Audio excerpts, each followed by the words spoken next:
ओम नमः शिवाय। जय माता की। तो आज की वीडियो में हम जानेंगे कि सरल विधि से पूजा कैसे कर सकते हैं, माता रानी की चौकी कैसे लगा सकते हैं। तो देखिए, हम जिनके पास टाइम नहीं है, जो कलश स्थापना नहीं कर सकते हैं, जवारे नहीं बो सकते हैं और अखंड जोत नहीं जला सकते हैं, तो जिनके पास टाइम नहीं रहता है वो किस प्रकार से पूजा करें, तो देखिए हम बताते हैं आपके लिए इस वीडियो में। तो पहले हम अक्षत रख देते हैं, फिर उसके बाद कलश रखना है हमें। कलश आप मिट्टी का, तांबे का या चांदी का, पीतल का ले सकते हैं। तो कलश इस प्रकार से रख देंगे हम, उसमें हम कलावा बांध लेंगे और फिर उसके बाद माता रानी की चौकी लगाएंगे और कटोरी रखेंगे हम। एक कटोरी में अनाज भर के रखेंगे कलश के ऊपर और एक सिक्का रखेंगे।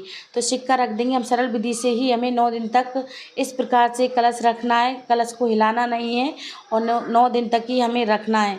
तो इस प्रकार से हम कलश स्थापना करेंगे, माता रानी को विराजमान करेंगे, गणपति जी को विराजमान करेंगे हम।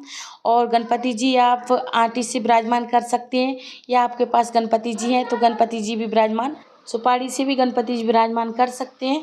तो माता रानी को हमने चुनरी उड़ा दी है और उसके बाद हम गणपति जी को भी विराजमान कर देते हैं। तो हमने सुपारी से गणपति जी को विराजमान किया है और फिर हम पुष्प लेंगे और पुष्प थोड़ा जल लेकर और जल छिड़केंगे गंगा जल डालकर, और उसके बाद हम चंदन तिलक लगाएंगे माता रानी को और गणपति जी को भी हम तिलक लगाएंगे, कलश को भी तिलक लगाएंगे।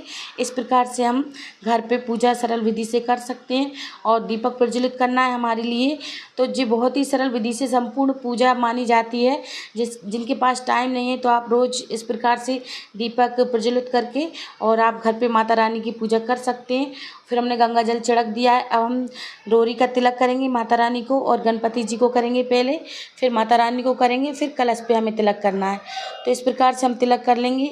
शेर को भी हम तिलक लगा देंगे और फिर उसके बाद हम दीपक को भी तिलक लगा देंगे। तो पुष्प समर्पित करना हमें, जो भी पुष्प हो आपके पास वो पुष्प समर्पित कर सकते हैं। माता रानी को हम गुड़ैल का पुष्प समर्पित करेंगे और जो भी आपके पास पुष्प हो वो आप पुष्प समर्पित कर सकते हैं। बहुत ही सरल विधि से है। तो आप इस प्रकार से घर पे जो भी सामग्री है आप उससे पूजा कर सकते हैं। फिर अक्षत समर्पित करना है हमारे लिए और फिर उसके बाद हम बतासे का भोग लगाएंगे। तो आप बतासे का भोग ज़रूर लगाएं, बतासे ना हो तो आप मिश्री का भोग भी लगा सकते हैं। तो हम बतासे का भोग लगाएंगे माता रानी को और भोग लगाने के लिए हम एक दीपक लेंगे।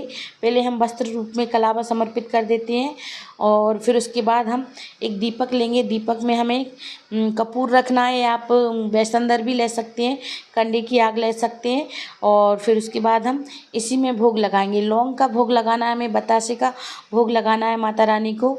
तो हम कपूर डाल लेते हैं थोड़ा सा, फिर उसके बाद हम इसी में भोग लगाएंगे। तो देखिए इस प्रकार से आप भोग लगा सकते हैं और फिर उसके बाद आप लौंग, इलायची और पान बतासे का भोग लगा सकते हैं, फलों का भोग लगा सकते हैं। जो भी आपके पास हो सुविधा उस हिसाब से आप भोग लगा सकते हैं। तो हम कपूर को प्रज्वलित कर लेते हैं, फिर उसके बाद हम भोग लगाएंगे माता रानी को। तो ये छोटी सी वीडियो मैंने आपके लिए बनाई है सरल विधि से पूजा करने के लिए।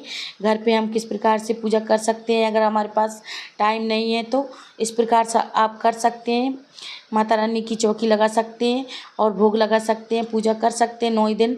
और 9 दिन हमें भोग ज़रूर से लगाना है, तभी हमारी पूजा संपूर्ण मानी जाती है। तो इस प्रकार से आप 9 दिन तक भोग ज़रूर लगाएं और धूप बत्ती दिखा देंगे उसके बाद हम माता रानी को। और फिर उसके बाद हम एक लोटे में जल लेना है गंगा जल डालकर, फिर उसके बाद अर्घ देना है हमें और आरती कर लेना है माता रानी की। गणपति जी की आरती कर सकते हैं पहले, फिर माता रानी की कर सकते हैं।